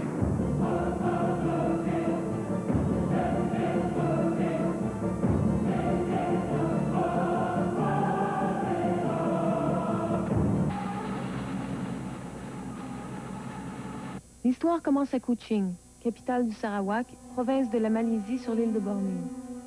De Kuching, je prends le bateau, 5 heures de voyage et un transfert pour me rendre à Cebu. Le but, rencontrer les gens qui habitent la forêt tropicale, qui recouvre le Sarawak presque entièrement. Il y a plusieurs tribus, Iban, Punan, Kayan. Ils vivent dans les longues maisons que l'on voit dans les livres d'aventure, avec une porte par famille, communauté solidaire dans un environnement hostile. Certaines tribus étaient des coupeurs de têtes notoires il y a à peine quelques générations. De Cebu, le voyage continue, destination Kapit, petite ville administrative qui limite la forêt et la civilisation. Sur la rivière, les traces de la principale industrie du Sarawak deviennent de plus en plus évidentes. Là où il y a une forêt, il y a des arbres, et avec les arbres, on fait du bois, et les Japonais raffolent du bois haut de gamme de la forêt tropicale. Depuis l'arrivée des Japonais en 1963, avec leurs grues, leurs hyènes et leurs marchés, 1/3 de la plus vieille forêt du monde a été coupée. Ça fait beaucoup, beaucoup de baguettes jetables après usage. Le gouvernement est corrompu et l'opposition des indigènes est étouffée ou achetée. L'eau de la rivière, essentielle à la vie, était bleu clair. Elle est maintenant brune. Les quelques touristes qui s'aventurent dans les environs avaient l'habitude d'aller visiter les longues maisons entre Kapit et Belaga. Les habitants des longues maisons sont traditionnellement extrêmement chaleureux. Mais l'introduction de l'argent avec les camps de bûcherons a changé les coutumes. Et il faut aller plus loin pour trouver l'accueil traditionnel. Belaga. Dernière agglomération avant la jungle, moins de 2000 habitants. Voici la rue principale. Je commence à goûter la vie de la forêt à travers ses habitants, qui viennent se ravitailler au village. Moment étrange. Un monsieur qui a un peu bu insiste pour que je prenne sa photo avec tout son argent. Il semble en être très fier. C'est ici que les choses se compliquent. Pour remonter la rivière, il faut un permis. Louer un long bateau, trouver un guide, mais surtout, il faut pouvoir passer. Si le niveau d'eau de la rivière est trop bas, on ne peut pas remonter les rapides. C'est trop dangereux. Aujourd'hui, ça ne passe pas. S'il pleut cette nuit, on peut partir demain. Sinon, c'est foutu. L'aventure se termine ici. Après 6 heures de long bateau, longue pagaille. Longue maison Cayenne de 50 portes sur la rivière Baloui. Invitée à coucher chez un ami de mon guide, je passe 2 jours avec eux. Étrangère blonde chez les habitants de la jungle, j'essaie de ne pas faire peur au bébé, je me laisse imprégner, j'observe et je regarde où je mets les pieds.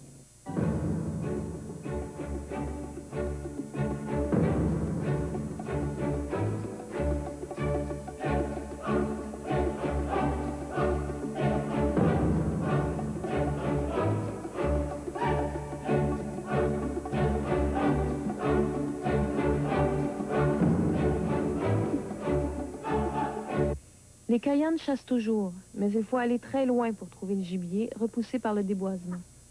Les routes construites pour transporter le bois que l'on coupe dans les terres, loin des yeux des touristes et des journalistes, sillonnent la forêt. Les sangliers se font rares, comme disait l'autre. Et quand la chasse est fructueuse, on ne partage plus la viande avec les autres familles de la maison. Même les services entre amis se paient. Il n'y a plus de poissons dans la rivière. Ceux qui le peuvent travaillent pour les compagnies forestières, travail dur et dangereux, qui blessent un travailleur sur 5 et en tuent 1 sur 400.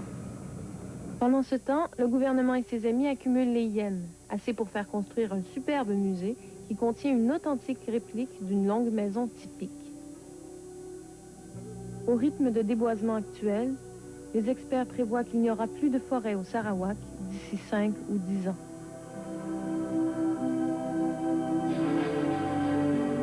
Quelques-uns des objets que nous a fait parvenir Marie-Claude, notamment un couteau qui a peut-être déjà servi à... Tu veux nous montrer la petite tête? À couper cette petite tête réduite? Oui, oui. Hein? Mais ça, c'est la tête d'un juge de 1987. Alors, on a intérêt à être cool. Et ça, c'est... Et ça, c'est pour son frère qui l'a toujours aidé à voyager. Je le dis tout de suite. Bon, Michel, on t'écoute. Moi, je devrais être emballée. Il me semble qu'il y a beaucoup d'ingrédients qui sont là. Bon, qu'est-ce qui se passe alors? Mais je suis à malaise, lié au style. Je trouve ça touffu. Je trouve qu'elle veut tellement nous en donner que finalement, son rythme au niveau du montage est assuré et ça me laisse sur mon appétit. Il y a un manque, elle ne s'assoit pas dans quelque chose et il faut qu'en quelque part, elle s'installe plus. Mais elle a beaucoup voyagé là-dedans. Là. Oui, mais c'est un peu ça le problème. C'est que finalement, quand elle arrive, elle est là, est-ce qu'on y est? C'est autant le parcours qui est important là-dedans. Merci Michel. Jean-Pierre.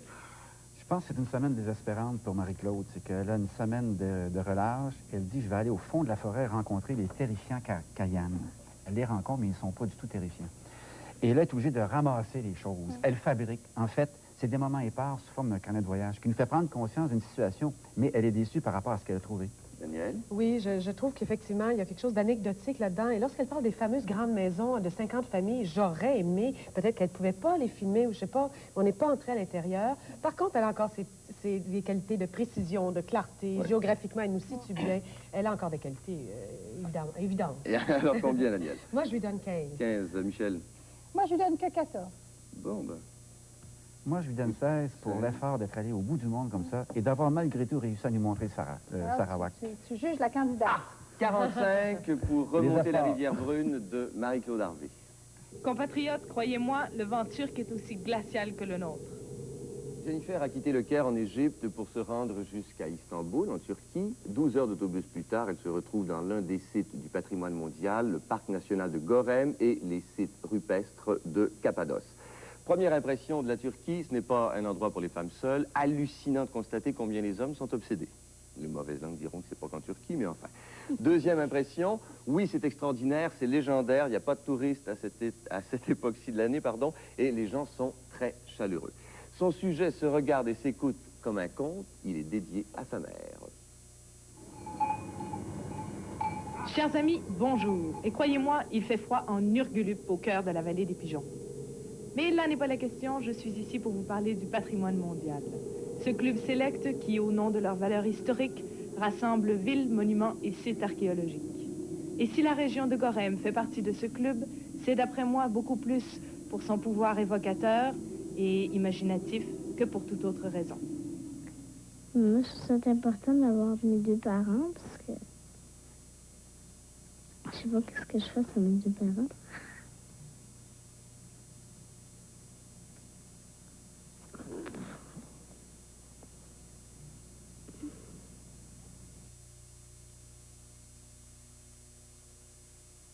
C'est à mon tour, maman, de te raconter une histoire. Comme quand j'étais petite. Comme quand je m'endormais et que ta voix baissait. Comme quand je chuchotais. Encore. Et que tu continuais. C'est à mon tour, maman. Écoute.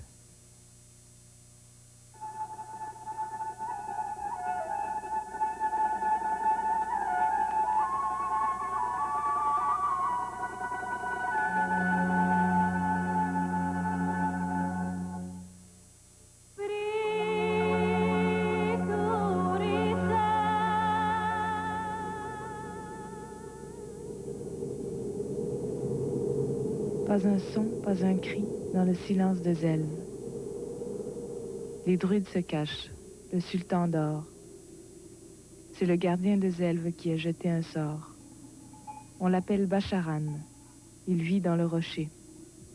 Il ne sort jamais, il ne dort jamais, il veille. On dit qu'il sort la nuit pour aller dessiner. Tous les lendemains, on trouve ses dessins sur les rochers voisins. Il y a bien des années, il sortait pour chanter.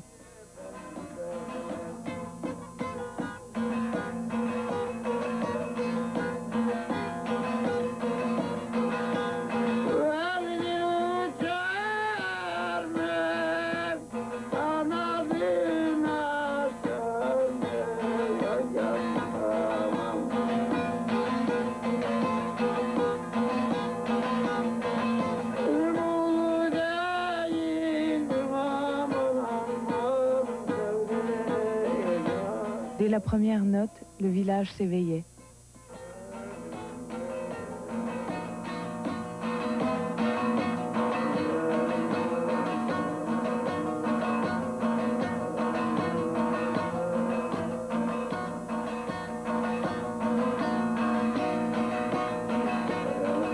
Les arbres bourgeonnaient, les fleurs fleurissaient.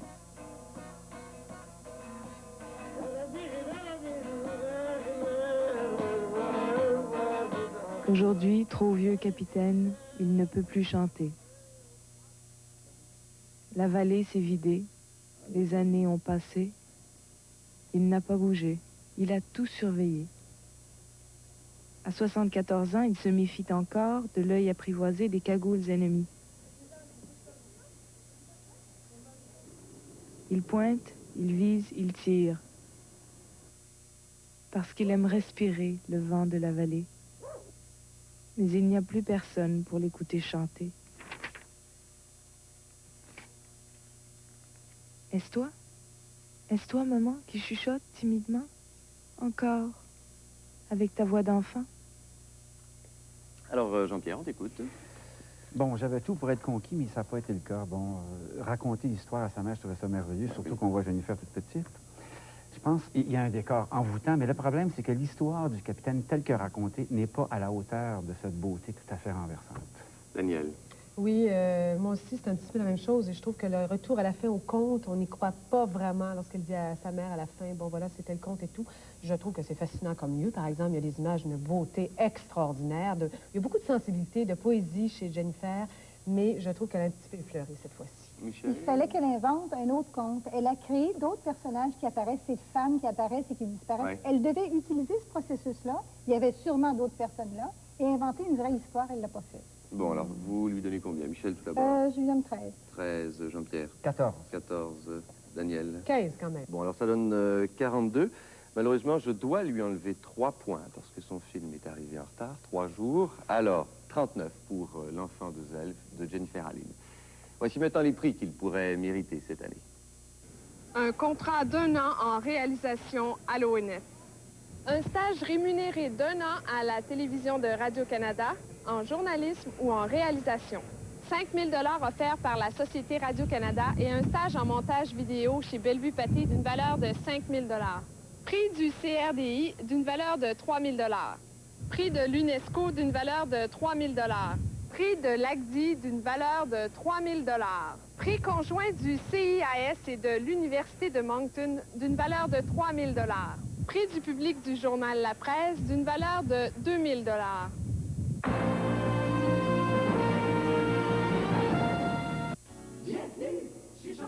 Cette semaine, Jean Coutu vous offre des idées cadeaux à petit prix, une avalanche d'aubaine juste avant Noël. Coffret cadeau de Coty, choix de 3 fragrances, nuances, émeraude ou léman, prix choc Jean Coutu, 9,99 $. Cerise au marasquin Launay, boîte de 300 grammes, 3,39 $ ou 2,89 $ avec le coupon de la circulaire. Chips Jean Coutu, sac de 200 grammes, 69 cents. Les prix choc de Jean Coutu, une tradition de bas prix pour les fêtes. Profitez-en. Chez Jean Coutu, on trouve de tout, même l'année. Archambault, la plus grande maison de livres, musique et magazines de la région. Archambault. Ouvert 7 jours, 7 soirs, même le dimanche. Archambault Musique. Un choix sans pareil de cassettes et de disques compacts pour combler tous les goûts. Archambault, la meilleure sélection de partitions musicales populaires. Archambault, la plus grande maison de livres et magazines de la région. Archambault, ouvert 7 jours, 7 soirs, 3760 boulevard des Forges, Trois-Rivières. Tout le monde est prêt pour une livraison gratuite à la grande ours de la province? Appareil électronique? Prêt. Électroménager? Prêt. Meubles? Prêt aussi.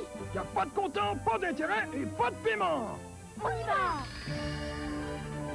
Waouh, c'est super magnifique ours. On fait seulement le 12 octobre 92 sans frais. Oui, mais ce beau Noël commence chez Ameublement Tanguay. 2200 boulevard des Récollets, coin Jean 23. Le centre Les Rivières, c'est toute la magie des Noëls d'antan. Les cadeaux que l'on a un peu déballés, les enfants émerveillés, le bonheur de se retrouver. Cette année, vivez un Noël d'antan, un Noël signé Les Rivières. Le centre Les Rivières, c'est toute la magie des Noëls d'antan. Utilisez votre livret de coupons rabais et réalisez de super économies en magasinant chez les marchands participants. De plus, courez la chance de gagner un voyage à Cuba. Cette année, vivez un Noël d'antan, un Noël signé Les Rivières.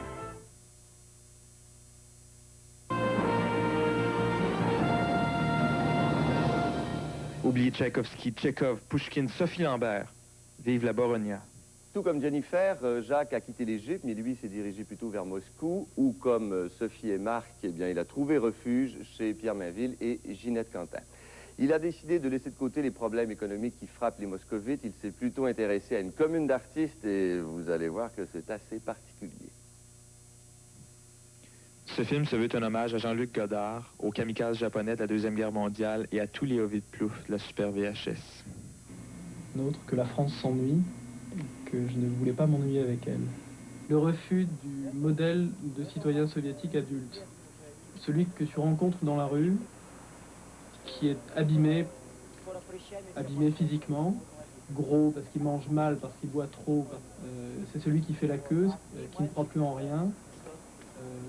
Ces gens ne sont pas censés exister, ne sont pas censés habiter Moscou. En tout cas, aucun n'est censé vivre ici, puisque cette maison n'est pas censée être habitée.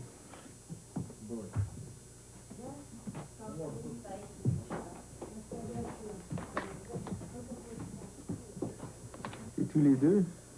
Il est écrivain. C'est un écrivain.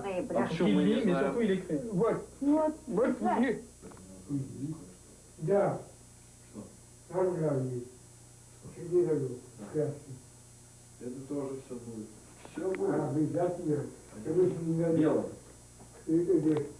Bronia et Vladimir Abramovitch sont là depuis très longtemps. Personne ne sait exactement depuis quand, et personne ne sait en fait exactement ce qu'ils faisaient avant, d'où ils viennent, et comment ils ont pu vivre.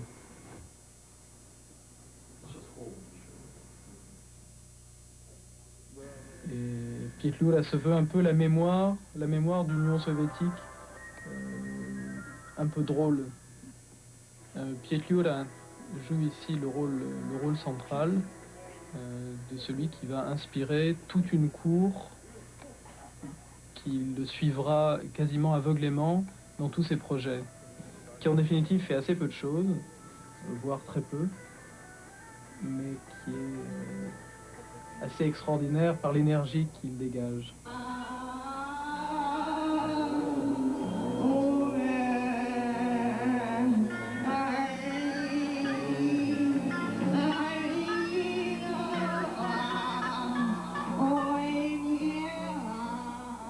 Donc il paraît évident que Pietlura a favorisé et son talent scénique et ses talents picturaux, puisqu'elle a pu, grâce à lui, dessiner et se produire sur la scène, ce qu'elle n'avait jamais fait avant.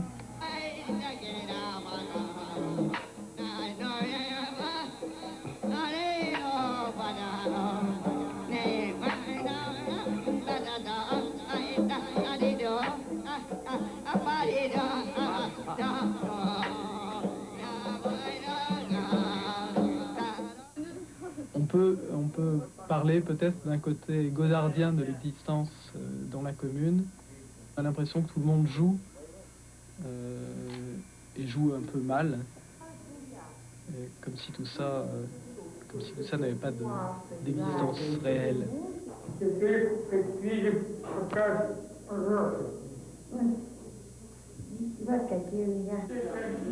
Bronia, il distingue de certaines personnes ici qui se contentent de rentrer dans le jeu de Pietrula et de faire ce qu'il attend exactement.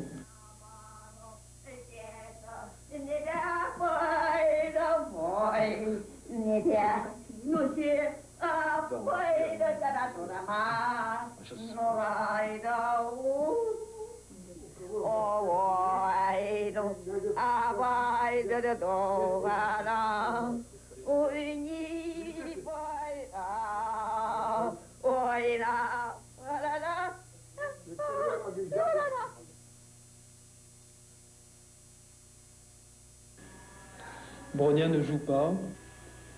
Bronia est libre.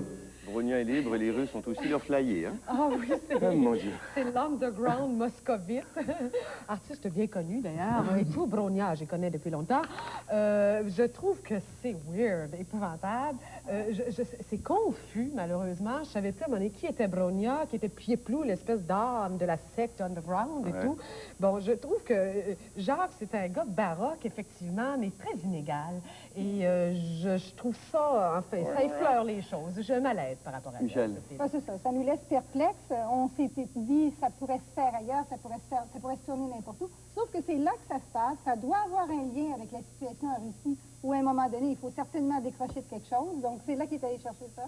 Mais on est perplexe. Jean-Pierre. On comprend pas la moitié du temps, mais c'est pas grave. Non, il ne s'agit pas de comprendre. C'est une suite d'images, c'est tout à fait Blondin, ça. Ah oui. Avec son Blondin, sens de la oui. folie, de l'absurde et son manque de rigueur. Mais quand cette dame danse et tous ces personnages qui se promènent avec leurs médailles, leur misère, puis leur folie en plein visage, il y a des moments hallucinants. Combien, Jean-Pierre? Moi, je lui donne 15. 15. Daniel? 13. 13. Michel? Bon, 14. 14. Total 42, mais je dois aussi enlever 3 points à Jacques. Je vous disais tantôt qu'il était toujours en retard. Là, c'est dangereux parce que s'il continue comme ça, on va peut-être retrouver une semaine sans film de Jacques. Ça pourrait être toléré une fois, 2 fois, et Jacques serait rappelé à Montréal. Donc, j'ai dit combien? 42 moins 3, ça lui fait... 42 moins 3, ça lui fait 39 pour Bronia de Jacques Blondin. Dans le journal La Presse d'aujourd'hui, vous trouverez un coupon. Vous le remplissez et vous nous le retournez par la poste. Un seul coupon par enveloppe. Nous acceptons les facsimilés, mais pas de photocopie. En répondant correctement à la question, vous pourriez gagner chaque semaine un certificat cadeau d'une valeur de 150 $ offert par Ulysse, la librairie du voyage. Vous recevrez en plus un exemplaire du livre La course d'Europe-Asie à destination monde, publié aux éditions Saint-Martin. Et c'est pas tout, puisqu'à la fin de l'année, nous procéderons au tirage du Grand Prix du public parmi tous les coupons reçus. Et 2 personnes s'envoleront alors sur les ailes d'Air France à la découverte de l'Inde du Nord et du fabuleux Kenya. C'est un prix d'une valeur de 16 350 $, une gracieuseté d'Air France et du Club Aventure. La bonne réponse de la semaine dernière, Katakali. Merci de nous avoir écrit en si grand nombre et félicitations à la personne gagnante. Cette semaine, nous vous demandons comment appelle-t-on le gardien de Zelve? C'est dans le reportage de Jennifer, elle nous dit qu'il vit dans les rochers. Alors, comment appelle-t-on le gardien de Zelve? Au retour de la pause, un coup d'œil au pointage de la semaine et au classement général. À tout de suite.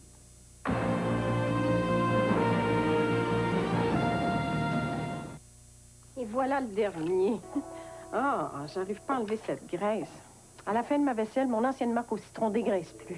Maintenant, il y a Ultra Joy avec sa formule perfectionnée qui repousse la graisse au premier contact.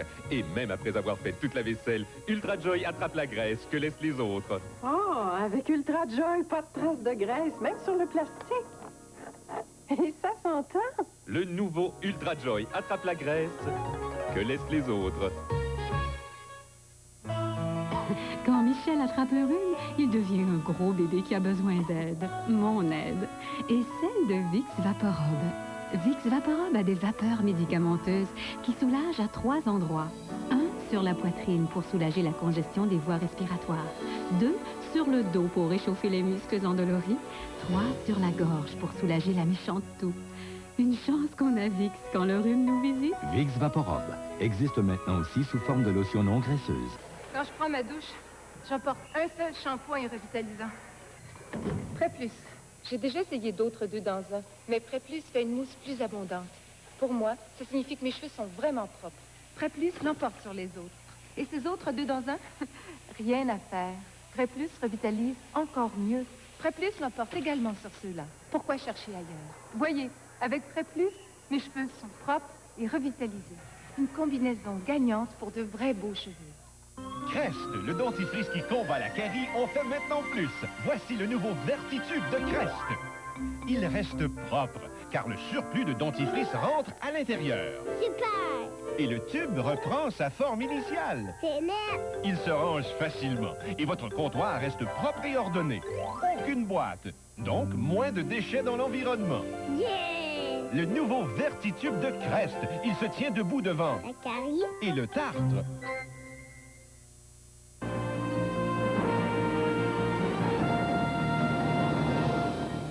Le pointage de la semaine maintenant, la plus forte note cette semaine, Marc Forget, 57 points pour son sujet tourné en Roumanie, valse du mystérieux baiser. Ensuite, Gérald Gilbert, je pense que c'est la première fois que ça lui arrive, 49 points pour Une peau pour la vie, 45 points pour Remonter la rivière brune de Marie-Claude Harvey, 43 pour Plus ça change de Sofia Borovchik, et à égalité, 39 points, Jacques et Jennifer, à qui on a enlevé 3 points. Maintenant, au classement général, ce qui est intéressant de remarquer, c'est qu'ils ont tous réalisé jusqu'à maintenant 10 films. Laissons de côté la moyenne pour y aller avec le pointage. En première position, c'est toujours Sophie Lambert, 519 points. En deuxième, pour la première fois, Marc Forget, 508 points. Et en troisième, à peine 3 points de moins, Marie-Claude Harvey à 505. Quatrième position, 471 points. Là, on descend pas mal. C'est Jennifer Aline, c'est ça. Cinquième position à 452 points, Sofia Borovchik. Ensuite, 447 points, sixième position, Louis Perpignan-Huard, 431. Septième position pour Jacques Blondin. Gérald Gilbert, huitième, 424 points. Du côté des relâches, maintenant, il y a Louis Perpignan-Huard, qui est aux Philippines, dans sa parenté, et il nous envoie un 30 secondes de relaxation, mais je pense que c'est surtout à vous que ça s'adresse. Regardez bien. Vous vous sentez fatigué? Votre vie ne vous semble pas épanouie? Laissez tomber pour un instant votre esprit critique et faites comme si vous étiez. Détendez-vous, bougez tranquillement, tout doucement, et laissez-vous bercer par le va-et-vient des vagues.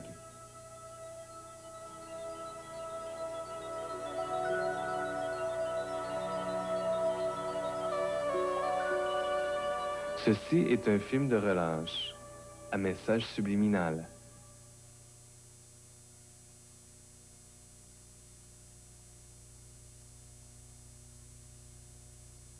Autour de Sophie maintenant, qui nous envoie sa relâche de Delhi, alors qu'elle était en compagnie de Jacques.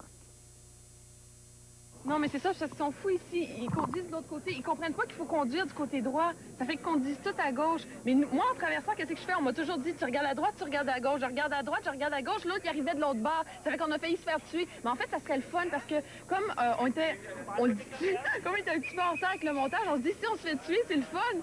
On va d'autant plus qu'on vient de pogner une semaine pas mal extraordinaire. Sophie 1,60, moi 1,56, donc c'est le temps, je pense. Décidément, Blondin, les points, ça revient souvent avec toi, hein? Ben, je peux vous dire que le pointage fait jaser bien du monde. Vous vous rappelez, il y a 2 semaines, le reportage de Sophie tourné au Yémen, elle avait obtenu 59 points. On a reçu plusieurs lettres disant « Formidable, magnifique, j'ai été très ému, c'était très beau, elle méritait cette note-là. » Mais il y en a aussi plusieurs, et notamment des gens de Québec. On a une liste ici d'auditeurs, des gens qui ont écrit, qui ont appelé pour dire « Ça n'a aucun bon sens. Sophie, sa note est beaucoup trop élevée par rapport à Marie-Claude. Marie-Claude avait eu quelque chose comme 47 pour son truc tourné en Australie, là, avec Skippy. Et Sophie, 59, on dit Sophie surévaluée, enfin, outrée, protestation à toller, c'est incroyable. Mais enfin, vous voyez, vous ne laissez personne indifférent. C'est notre but. Ce qui est quand même pas si mal. La semaine prochaine, où seront-ils? Eh bien, Marc Forget est dans le Jura, en France. Gérald Gilbert à Pushkar, en Inde. Louis Perpignan-Huard est à Séoul, en Corée du Sud. Sophie Lambert présente un sujet tourné au Mali. Sofia Borovchik est au Népal, alors que Marie-Claude Harvey est à Khon en Thaïlande. Je vous remercie d'avoir participé à notre émission aujourd'hui. Et la semaine prochaine, vous n'êtes pas seul, hein? Il y a un jury public ici. Alors, c'est un rendez-vous. Au revoir, à la semaine prochaine.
Radio-Canada.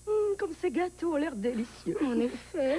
Sauf que le mien a été fait avec du Crisco tout végétal et le tien avec du beurre. Et puis?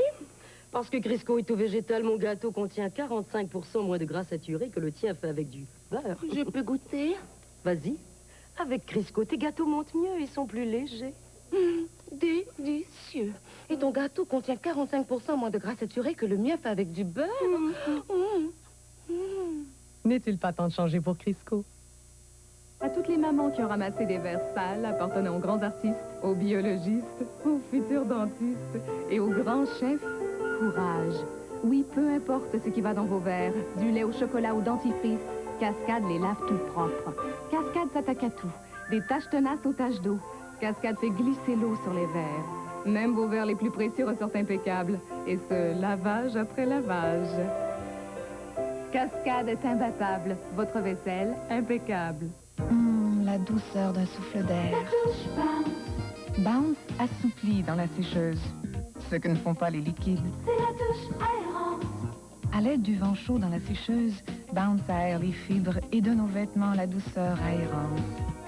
Bounce élimine l'électricité statique La douche Bounce. et laisse sur vos vêtements un doux parfum d'air frais. C'est la douche aérante. Aucun liquide n'agit comme Bounce. La douche Bounce. C'est la douche aérante. José Dorval, mère et infirmière, parle des barrières anti-fuite de la Pampers. Elle a un élastique à l'intérieur de la culotte qui aide à garder les dégâts à l'intérieur de la couche. C'est ça qu'on veut. C'est ça qui est important. L'Ultra Pampers possède des barrières anti-fuite plus hautes. Celles de l'autre grande marque montent seulement jusqu'ici, mais celles de la Pampers montent plus haut, 25% plus haut. Cela et l'Humiditrap aide à prévenir les fuites. Ça, c'est important. Puis, je crains plus les petits dégâts. Avec la Pampers et ses barrières anti-fuite, il n'y a rien de plus sec pour bébé. CKTM Télévision vous offre ses meilleurs vœux.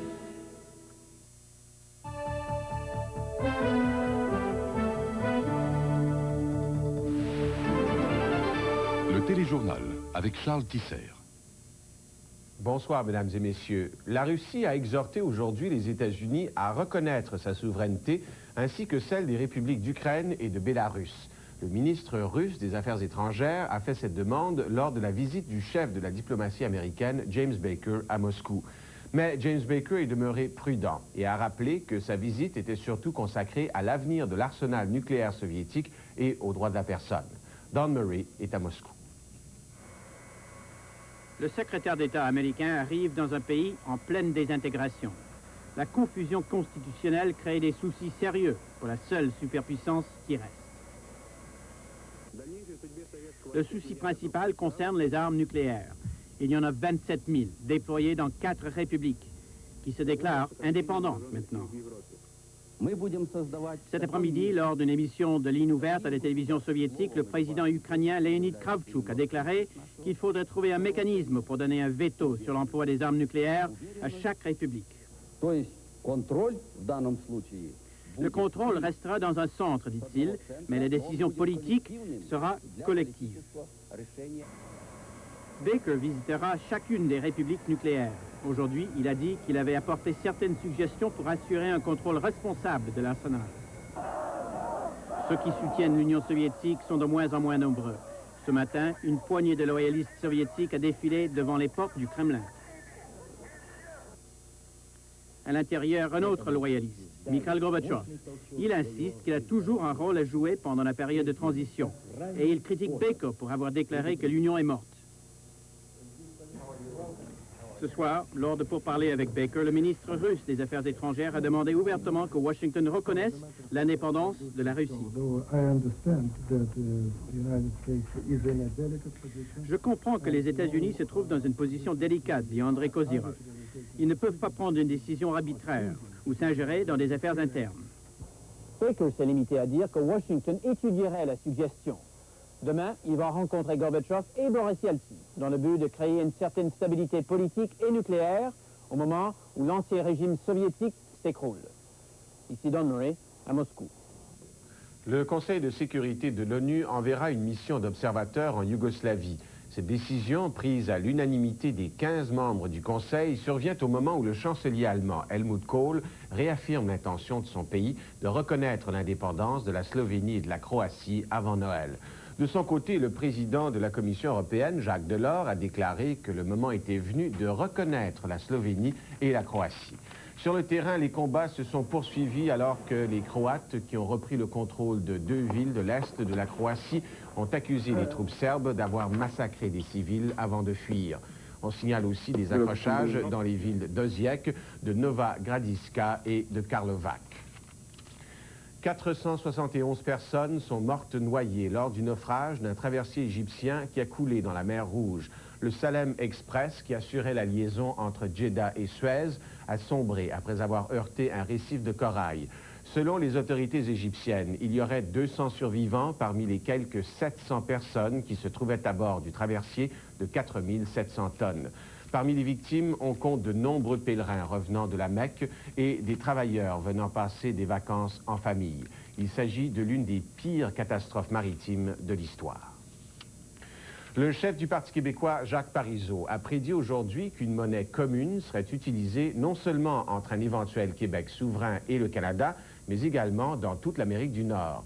Déjà, a laissé entendre le chef du Parti québécois, l'Europe va dans cette direction en voulant adopter l'écu comme monnaie commune. Et il y a de fortes pressions pour que le dollar canadien soit au pair avec le dollar américain. Gilles Morin a assisté au Conseil national du PQ. Jacques Parizeau se préoccupe peu des thèses de ceux qui croient qu'un Québec souverain ne pourrait continuer à se servir du dollar canadien. Il prend à témoin les pays de la communauté européenne qui ont décidé de se donner une monnaie commune, l'écu, tout en maintenant leur souveraineté politique. Est-ce qu'il faut la superstructure pour ça? Ben non.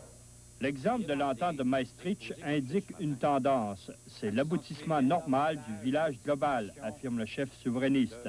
On se dirige progressivement vers des monnaies communes pour de grands ensembles économiques. Si on me disait, moi, est-ce que vous pensez que dans, pas tout de suite évidemment, mais dans un certain nombre d'années, il n'y aurait qu'une seule monnaie en Amérique du Nord? Je dirais non. Je ne serais pas étonné de voir ça. S'il voit des signes encourageants à la conférence des pays de la communauté européenne, le chef péquiste analyse tout différemment la conférence sur l'économie qui doit réunir les premiers ministres jeudi à Ottawa.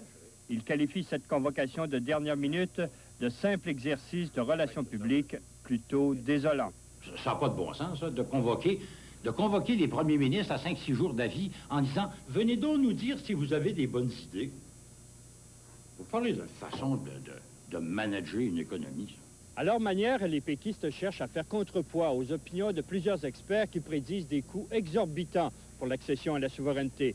Après une longue démonstration devant le Conseil national du PQ, l'ancien ministre Rodrigue Tremblay conclut au contraire que les coûts de transition se traduiront par des économies appréciables de 2 à 3 milliards de dollars pour le Québec. Gilles Morin, à Québec. À Shawinigan, le chef du Parti libéral, Jean Chrétien, a promis devant 400 partisans de se représenter dans cette circonscription. Jean Chrétien a déjà été député du comté de Saint-Maurice de 1963 à 1986. Jean Chrétien a de plus promis une politique économique beaucoup plus interventionniste. Et il a souhaité qu'on en finisse au plus tôt dès février, si possible, avec la Constitution. Voici ce qu'a préparé Daniel Lessard. Avant d'arriver à Shawinigan, Jean Chrétien avait inondé le comté de lettres et de cartes de Noël. La réponse a été bonne. Plus de 400 personnes, âgées pour la plupart, ont payé 5 $ chacune pour l'entendre. Ces vieux libéraux ont retrouvé le petit gars de Shawinigan qui parle sans texte, qui blague et qui promet de redorer l'image des politiciens sans se faire d'illusions. Il y a 600 journalistes à Ottawa qui essayent de vous pogner tout le temps, n'importe quoi que vous faites. Ah, que voulez-vous?